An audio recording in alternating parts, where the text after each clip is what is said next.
السلام علیکم، پاکستان خبر کے ساتھ میں ہوں حمزہ جاوید۔ ناظرین، دنیا ترقی کر رہی ہے اور کمانے کے طریقے بھی ترقی کر رہی ہیں، اور اس میں سب سے زیادہ اوپر جو ہے وہ فوریکس ہے، ٹریڈنگ ہے، اور ٹریڈنگ میں سب سے اوپر جو ہے وہ کرپٹو کرنسی ہے۔ اور کرپٹو کرنسی کے اوپر بہت سی معلومات ہمارے پاس موجود ہوتی ہیں، لیکن اکثر سوال اٹھایا جاتا ہے کہ یہ حلال ہے یا حرام ہے۔ اس کے اوپر بات کرنے کے لیے میرے ساتھ مولانا صغیر احمد صاحب موجود ہیں، یہ ان سے بات کرتے ہیں۔ السلام علیکم جی وعلیکم السلام ورحمۃ مولانا اللہ۔ صاحب کیسے ہیں آپ؟ اللہ کا شکر الحمدللہ۔ آج ذرا ٹاپک تھوڑا سا ٹیکنیکل ہے، تھوڑا سا ٹف ہے، چلیں انشاءاللہ۔ چلیں سب سے پہلے ہم بات کر لیتے ہیں بیسک سوال پر، کرپٹو کرنسی حلال ہے یا حرام ہے؟ بسم اللہ الرحمن الرحیم، نحمدہ ونصلی علی رسولہ الکریم۔ جی شکریہ حمزہ بھائی۔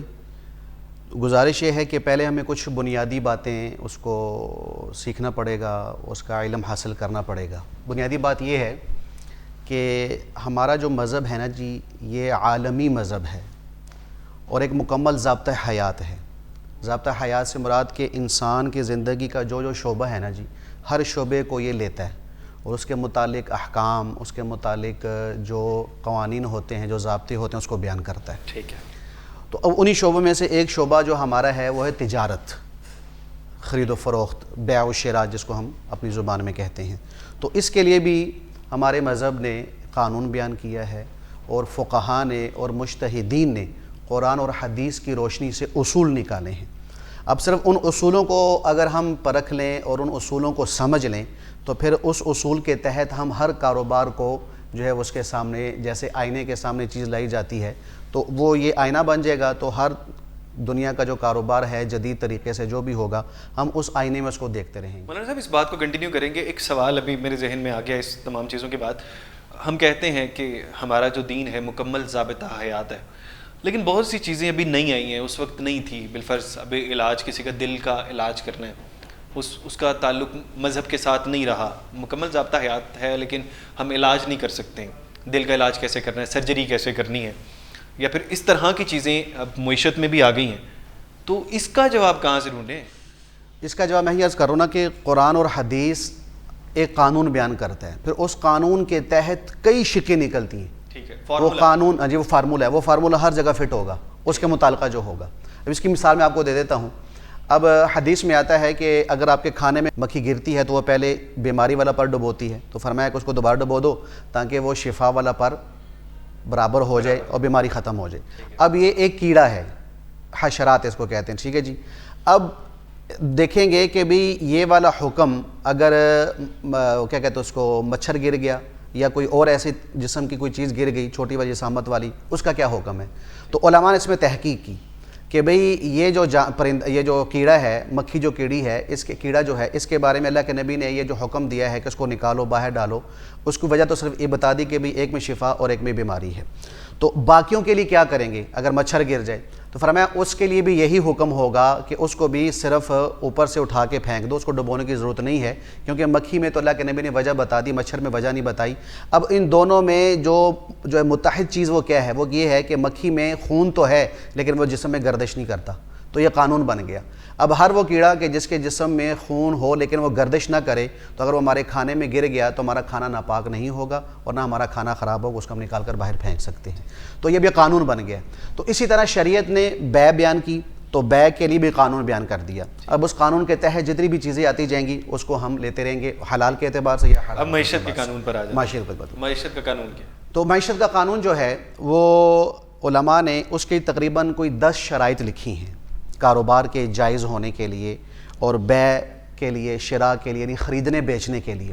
ان میں سے پہلی شرط جو لکھی ہے وہ یہ لکھی ہے کہ بھی جو چیز آپ بیچ رہے اس کو کہتے ہیں ہماری زبان میں مبیع، اس کا وجود ہو، اس کا وجود ہو۔ جیسے یہ مائک ہے، اس کا وجود ہے، اس کو میں خرید رہا ہوں یا بیچ رہا ہوں۔ دوسری شرط یہ ہے کہ جو بیچ رہا ہے اس کو کہتے ہیں بائع، اس کے قبضے میں ہو، ٹھیک ہے۔ تیسری شرط یہ ہے کہ وہ بائع جو بیچ رہا ہے اس کا مالک بھی ہو۔ اب اس کو ساری چیزوں کو ہم کرپٹو پہ ساتھ ساتھ لگاتے رہتے ہیں، وجود کی بات کر لیتے ہیں ساتھ ساتھ ہی، پہلے اس طرح چلتے جائیں بہتر ہو جائے۔ یہ 4-5 شرطیں کر لیتے ہیں، اس کے بعد میں اسی پہ آتا ہوں انشاءاللہ۔ تو پہلی شرط کیا ہوگی؟ بھی وجود ہو، جیسے یہ مائک میں نے عرض کر دیا۔ دوسرا یہ ہے کہ بائع جو ہے اس کا مالک ہو۔ تیسرا اس کے قبضے میں بھی ہو، ٹھیک ہے، قبضہ ہو۔ چوتھی چیز یہ ہے کہ وہ قیمت والی ہو، اس کی قیمت لگتی ہو۔ 5ویں شرط یہ ہے کہ وہ حلال چیز ہو، حرام چیز نہ ہو. ٹھیک ہے. اور تیسری اور چھٹی چیز یہ ہے کہ خریدنے بیچنے کے لیے کوئی علیحدہ طور پہ کوئی شرط نہ ہو کہ اگر آپ مجھے یہ موبائل دیں گے تو میں بائک خریدوں گا، اگر آپ مجھے اس کا کور دیں گے تو موبائل خریدوں گا، یہ شرائط بھی اس میں نہ ہوں. تو یہ 5 چیزیں تقریباً میں نے عرض کر دی ہیں آپ کے سامنے. تو ان کو دیکھ کر اگر ان کو دیکھ کر یہ قانون بن گیا، ہم اپنے کاروبار کو دیکھیں گے اور چیزوں کو دیکھیں گے، جو اس پہ فٹ آ رہی ہے وہ حلال ہے، جو فٹ نہیں آ رہی، ایک آدھی شرط اس میں کمی کوتاہی ہو گئی تو پھر اس کے لیے علماء کا اصول یہ ہے کہ بھی اس کو استعمال نہ کیا جائے. ایک چیز. دوسری چیز میں یہ ہوتی ہے، دیکھو ہمارے لین دین میں، جس کو ہم ٹرانزیکشن کہتے ہیں، لین دین میں اس کی تعریف کیا ہے کہ لین دین کہتے کیسے ہیں؟ لین دین کہتے یہ ہیں کہ فریقین، ان کے درمیان اثاثوں کی منتقلی کی ریکارڈنگ، 2 فریق، اثاثہ اور منتقلی. ٹھیک ہے، 2 آدمی بھی ہو، اثاثہ یعنی اس کا وجود بھی ہو اور ایک سے دوسری کی طرف منتقل بھی ہو جائے، اس کو کہا جاتا ہے لین دین. تو اب یہ 2 بنیادی چیزیں میں نے آپ کے سامنے عرض کر دی ہیں. اب آپ اس کے متعلق مزید کوئی بات پوچھنا چاہ رہے ہیں تو مجھے بتائیں. اب کرپٹو پہ آ جاتے ہیں، ساری شرائط کرپٹو پہ لگاتے ہیں. پہلی شرط اس کا وجود ہونا چاہیے، کرپٹو کا وجود ہے، مانتے ہیں یہ بات؟ کرپٹو کا وجود نہیں ہے. وجود نہیں ہے. کیوں؟ دیکھیں کرپٹو کے لیے نا جی، کرپٹو کے لیے آپ کو چاہیے کمپیوٹر. یہ جو بلاک چین بناتے ہیں کرپٹو کا معاملہ کرنے کے لیے، اس کے لیے چاہیے آپ کو کمپیوٹر. کمپیوٹر کے بغیر آپ کا کرپٹو فارغ ہے. ٹھیک ہے جی. کمپیوٹر ہوگا تو کرپٹو ہوگا، کمپیوٹر نہیں تو کرپٹو بھی نہیں ہے. نیٹ ہوگا تو کمپیوٹر چلے گا، نیٹ نہیں تو کمپیوٹر بھی نہیں. تو یہ ہوائی چیز ہے، ہوائی چیز کا کوئی وجود نہیں ہوتا. اب میں بول رہا ہوں یہ الفاظ، آپ کا نام بھی ہو کسی کی کمپیوٹر سے جا کے آپ کسی کی موبائل سے ایکسیس کر سکتے ہیں. میں عرض کر رہا ہوں نا کہ بھی یہ چیز ہوائی ہے نا جی. اب دنیا سے اگر بالفرض خدا نہ خواستہ موبائل ختم ہو جائیں، کمپیوٹر ختم ہو جائیں، پھر کرپٹو کا نام و نشان کیا ہوگا؟ اس کے علاوہ جو ہے وہ دکان ختم ہو جائے، آٹا تو ختم نہیں ہوگا نا جی. آٹا دکان کا محتاج نہیں ہے بیچنے کے لیے، خریدنے کے لیے. ٹھیک ہے جی. اس میں روٹی تندور کی محتاج نہیں ہے کہ تندور ہوگا تو روٹی بنے گی ورنہ نہیں بنے گی. تو اس طرح میں عرض کر رہا ہوں کہ کرپٹو کا وجود نہیں ہے. وجود ہو فزیکلی جو نظر آ رہا ہو اس کو وجود کہا جاتا ہے. اچھا مولانا صاحب، میں آپ کو ایک اور بات بتاتا ہوں. ایک ایپ ہے، اسی طرح ایکسچینجز ہوتی ہیں، ایکسچینجز کے اندر یہ کرتے ہیں، انہوں نے اپنا کارڈ بھی متعارف کروا دیا کہ اگر آپ آہستہ آہستہ اس طرف جا رہے ہیں. اب اس نے تو متعارف کروا دیا کہ اگر آپ اپنا کارڈ کسی بھی جگہ جا کر اگر آپ نے خریداری کرنی ہو، بالفٹ ڈاج ہے یا کوئی بھی کوائن ہے، اگر آپ نے خریداری اور وہاں پر جو کرنسی چل رہی ہو آپ اس کارڈ کے ساتھ پے کر سکتے ہیں. اب اس میں ایک بات اور سمجھیے گا، یہ جو کرنسی ہوتی ہے نا، کرنسی یہ 2 طرح کی ہوتی ہے. ایک ہوتی ہے حقیقی کرنسی، ایک ہوتا ہے فرضی کرنسی. حقیقی کرنسی جس کی اپنی ذاتی قیمت ہو، یا سونا، چاندی، پیتل، ٹھیک ہے جی، تو اس کی اپنی ذاتی ویلیو ہے، یہ ذاتی قیمتی چیز ہے. دوسری ہوتی ہے فرضی قیمت. فرضی قیمت کیا ہوتا ہے کہ اس کی اپنی کوئی قیمت نہیں ہوتی، لیکن چونکہ گورنمنٹ کی اس کو پشت پناہی ہے، گورنمنٹ اس کی ذمہ دار ہے اور لوگوں میں اس کا لین دین ہے، عامل ہے، تو اس اعتبار سے اس کو بھی کرنسی کہہ دیا جاتا ہے، جیسے ہمارے کاغذ کے نوٹ. ٹھیک ہے جی. اب کرپٹو میں یہ جو چیز ہے، ایک تو اس میں کسی گورنمنٹ کی پشت پناہی نہیں، ہوائی فیر ہے. کیا خدا نہ خواستہ اگر وہ کمپیوٹر سے امریکن گورنمنٹ پشت پناہی کر رہی ہے اس کی، دیکھیں نا، خصوصاً ٹرمپ کے آنے کے بعد ہمارا یہ حال جو ہے نا، ہمارا جو شریعت کا حکم یہ ہوتا ہے نا کہ القلیل کالمعدوم، المعدوم لیس شیء، کہ جو تھوڑی ہوتی تھوڑی چیز وہ نہ ہونے کے برابر ہوتی ہے. اس کا حکم نہ ہونے والا ہی ہوتا ہے، نہ ہونے والا ہی ہوتا ہے. اب جیسے میں نے تحقیق کی، مولانا صاحب ایسے ہوتا ہے کہ پہلے ہم کیمرے کے متعلق نہیں تھا کہ ہم سارا کچھ حرام تھا، تصویر حرام تھی، ہر چیز حرام تھی، لیکن جیسے شروع میں تو پھر یہ حرام ہی تھی اگر کچھ لوگ مان رہے تھے، آہستہ آہستہ پھیلتا گیا بغیر کیمرے کے. اب بھی علماء کے اس میں 2 فتوے ہیں. اچھا، ایک حلال کا ہے، ایک حرام کا ہے. اب بھی علماء کے فتوے حرام بیٹھے ہوئے ہیں، حرام کے دونوں رخ آ گئے نا جی. جب رخ دونوں آ جائیں تو عوام کو فائدہ ہوتا ہے. عوام دونوں میں سے جس کے پیچھے بھی چلے گی نا، وہ اس کو پکڑ، اس کی پکڑ نہیں ہوگی. اچھا، علماء اسے اللہ کے نبی میں کیا شاید فرمائے، اختلاف امتی رحمتن، کہ میری امت کا اختلاف رحمت ہے، کہ جس کے پیچھے چلو گے تم کامیاب ہوگے، تمہاری پکڑ نہیں ہوگی. تو اب 2 صورتیں آ گئی ہیں. تو جو حرام کے پیچھے چل رہا ہے فتوے کے پیچھے وہ بھی ٹھیک ہے، جو حلال والے فتوے کے پیچھے چل رہا ہے وہ بھی ٹھیک ہے. اچھا، یہ بات، یہ بہت سی چیزوں کے اندر ہم اس کو اپلائی کریں گے. وہ یہی بات کر رہا ہوں نا کہ آپ اگر علماء سے رابطہ رکھیں گے نا جی، نکاح متا اگر کسی نے کہہ دیا ہے تو اس میں نہیں، اس میں طلاق 3 طلاقوں والا معاملہ نہیں، اس میں نہیں. اس میں یہ چیزیں ہیں نا جی کہ دونوں پاس دلائل ایسے ہوں. ایک ہے اتفاقی مسئلہ، اجماعی مسئلہ. اتفاقی اور اجماعی مسئلے میں 2 رخ نہیں ہوں گے.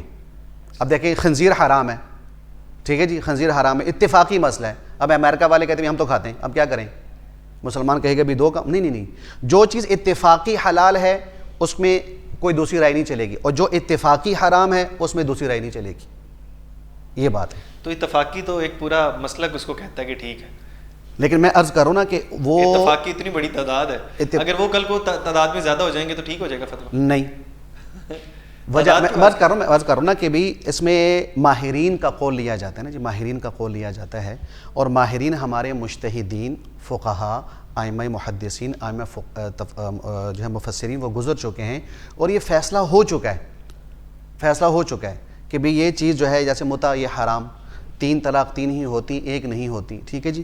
اب دلائل دونوں کے پاس ہوتے ہیں, لیکن یہ جو اتفاقی مسئلہ ہے, اس مسئلے سے جو ہٹ کر اپنا مسئلہ بیان کر رہا ہے وہ ان میں سے وہ بات لے رہا ہوتا ہے جس پر علماء نے اتفاق ہی نہیں کیا ہوتا, وہ دلیل بنانے کی کوشش کر رہے ہوتے ہیں کہ علماء نے اس دلیل کو بیان ہی نہیں کیا ہوتا کہ بھی یہ دلیل ہے ہی نہیں اس کی. بھائی اب 10 مطلب کہ بیٹے ہیں, 9 ایک طرف ہیں اور 1 ایک طرف ہے, ٹھیک ہے جی, تو اب ہم اس کو کیا کہیں گے, یار یہ بھی تو بیٹا ہے نا جی, تو بیٹے ہونے کی اس کی بات کا بھی وزن ہونا چاہیے. نہیں بھائی ایسا نہیں ہوتا, دلیل دیکھو بھائی, اگر وہ دلیل وہ بیان کر رہا ہے کہ جو ہے وہ معتبر ہے تو پھر ٹھیک ہے, تو اگر کسی کو وہ معتبر نظر آتے. لیکن اللہ کے نبی صلی اللہ علیہ وسلم کا یہ فرمان ہے کہ میری امت گمراہی پر جمع نہیں ہوگی.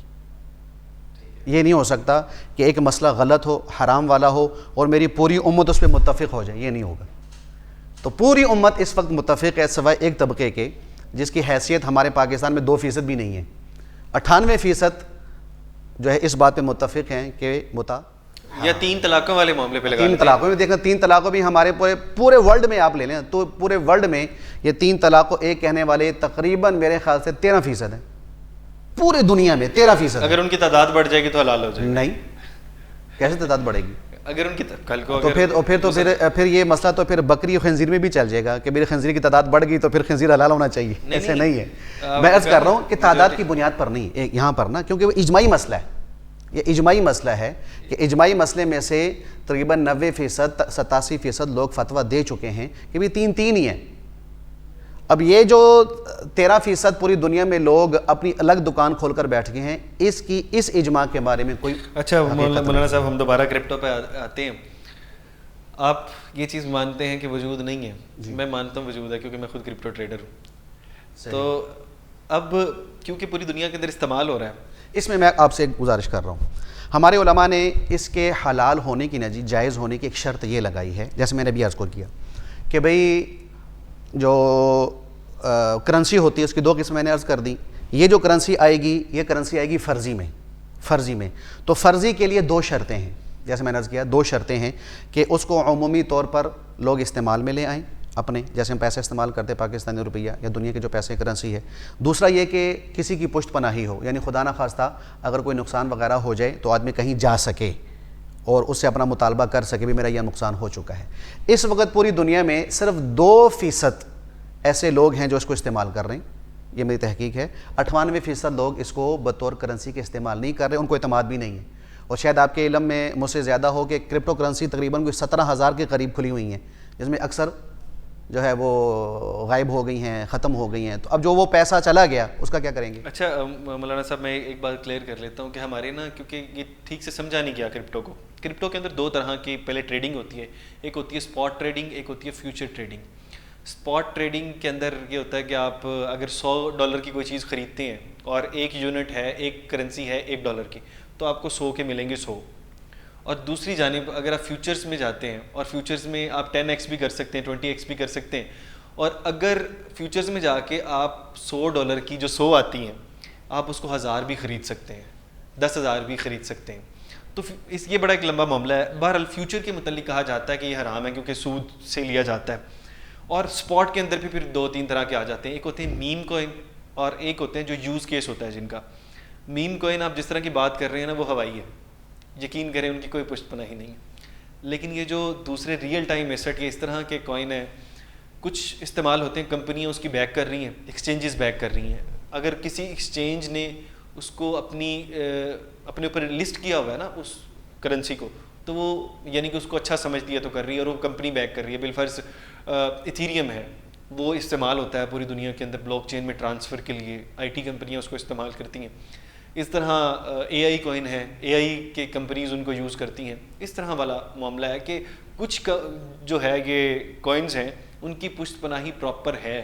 تو کچھ جگہ پر میری ریسرچ میں نے کی تھی تو وہ کہتے ہیں، وہ علماء کرام ہی کہتے ہیں کہ کیونکہ کرنے سے پہلے میں ریسرچ کرتا ہوں، مذہبی خاندان تھا تو ابھی بھی ہے، تو انہوں نے کچھ علماء کرام نے کہا کہ یہ جو لوگ جو استعمال ہو رہی ہیں جن کا پراپر یوز کیس ہے وہ حلال ہے، اور جن کا یوز کیس نہیں ہے، جو استعمال کہیں پر نہیں ہو رہی ہیں، جو میم کوئن ہے بالکل فرض ہوا ہے، منٹ کے اندر اوپر منٹ کے اندر نیچے، وہ جوا ہے، وہ حرام ہے. صحیح. تو کیا یہ بات درست ہے؟ تو میں اس سے عرض کر رہا ہوں کہ علماء نے ہماری یہی شرط رکھی ہے نا جی، کہ اگر کل کو جا کے مستقبل میں جا کے اس کی یہ صورت بن جاتی ہے کہ اس کی پشت پناہی کرنے والا ابھی یہ بن گئی کوئی ہے، ملک ہو، بہت سی ملک ہوں، 17,000 کی بات کی، چند سو کی بن گئی ہے کہ اور ملک یعنی عمومی فضا ہو، ایک دو کی بات نہیں، عمومی فضا ہو. دوسرا یہ ہے کہ اس کو عوام آپس میں استعمال کرنا شروع کر دے. ٹھیک ہے، جیسے ہم جو ہے وہ پیسے کو استعمال کرتے ہیں، کاغذی پیسے کو ہمارے جو پاکستانی ہیں، اس طرح اگر عوام میں بھی اس کا اعتماد آ جائے اور حکومت کے اعتبار سے وہ ذمہ داری بھی اس کی اٹھا لیں کل کو آ کے، اور عمومی یہ بات ہو، خصوصی نہیں. یعنی 256 ممالک ہیں تو 6 ملک استعمال کر رہے ہیں، 250 ملک استعمال نہیں کر رہے تو اس کو عمومی نہیں کہتے. ٹھیک ہے جی. اب ڈالر دیکھ لیں، ہر ملک میں چل رہا ہے. ٹھیک ہے جی. تو اسی طرح جو یہ بنیادیں ہیں اگر اس طرح وہ عمومی ہو جاتا ہے تو پھر علماء نے اس کو جو ہے وہ اس کی گنجائش دی ہے. ابھی پاکستان میں بھی اس حد تک یوز ہو رہا ہے کہ کوئی لوگ سروس دیتے ہیں تو یو ایس ڈی ٹی ایک کوئن ہے. نہیں، پاکستان میں تو میں نے سنا کہ اس کا بڑا معاملہ ٹھنڈا ہو چکا ہے. اب تو بڑا شور زور تھا لیکن اب کچھ ٹھنڈا ہو گیا. آپ یقین کریں کہ لوگوں نے اتنا پیسہ لگایا ہوا ہے کہ پاکستان کا قرض اتر جائے. اتنا پیسہ لوگوں نے، ہر یہ جو ایک ہے نا، ہم یونیورسٹی میں پڑھے. لیکن اصل میں حمزہ بھائی بات بلا کیا ہے، ہم دیکھتے ہیں بنیاد کو، عوام کا فائدہ نقصان وہ تو بات کی بات ہے نا جی. پہلے دیکھتے ہیں بنیاد کو. میں اپنی بات بتاتا ہوں کہ میں ایک مینیجر کے پاس ایک دوست گیا تو اس نے نا وہ کریڈٹ کارڈ نا واپس کرنا تھا اس کو. تو اس نے کوئی آدھا پونا گھنٹہ پہلے اس کو سمجھایا، اس کو فائدے بتائے، اس کا یہ فائدہ، یہ فائدہ، یہ فائدہ، یہ فائدہ. اس نے کہا یار میں نے لینا ہی نہیں ہے. ٹھیک ہے جی. اب اس نے آدھا گھنٹہ ختم ہو گیا، اب اس نے اس کے نقصان گنانا شروع کر دیے کہ اس کا یہ نقصان ہے. تو اس نے کہا پہلے آپ فائدہ کہہ رہے تھے، اب آپ نقصان کہہ رہے ہیں. کہتا ہے یار پہلا میرا وہ نوکری تھی میری، اب میرا مذہب ہے. تو اب یہ کریڈٹ کارڈ جو ہے نا، اب اس کے علماء اس کو حرام کیوں کہتے ہیں؟ وجہ اس کی بنیادی شرط غلط ہے کہ بھی اگر وقت کے اندر اندر آپ نے پیسے ادا کر دیے تو آپ سے کوئی کٹوتی نہیں ہوگی. وقت کے بعد اگر لیں گے تو پھر آپ سے ہم اوپر پیسے لیں گے. لاکھ روپے کے آپ نے استعمال کر لیے تو وقت کے اندر اندر استعمال پیسے دیں گے تو لاکھ روپے لیں گے. وقت تو یہ بنیادی شرط غلط ہے. ٹھیک ہے مولانا صاحب، کنکلوڈ کرتے ہیں بات کو. اب آپ یہ بتائیے گا آپ کے نزدیک کرپٹو کرنسی حلال ہے یا حرام ہے؟ میرے نزدیک نہیں، میں علماء کی بات کروں گا کیونکہ میں مفتی نہیں ہوں. تو میں جامعہ بنوریا والے کی بات کروں گا کہ ان جو میں نے 5 شرائط آپ سے عرض کی ہیں اس بنیاد پر وہ کہتے ہیں کہ کرپٹو کا کام جائز نہیں، کرپٹو کا کام جائز نہیں ہے. مجھے لگتا ہے کہ ہمیں اس کے اوپر ایک مزید پروگرام کرنا پڑے گا. پروگرام کا وقت کچھ کم ہوتا ہے. آپ کیا سوچتے ہیں مولانا صاحب کی باتوں سے؟ آپ کو جو سوال آپ کے ذہن میں آتے ہیں وہ کمنٹ باکس میں ضرور بتائیے گا، اور اس کے اوپر ہم سیکنڈ پروگرام ضرور کریں گے. اسی کے متعلق آپ کے سوالوں کے بعد آپ تمام اپنے سوال نیچے کمنٹ باکس میں کر دیجیے گا. اگر آپ ٹریڈر ہیں تو پھر بھی آپ بتائیے گا، اور اگر آپ ٹریڈنگ کا سوچ رہے ہیں تو پھر بھی آپ بتائیے گا. اس کے ساتھ اپنے میزبان حمزہ جاوید کو دیجیے اجازت. اللہ نے کیا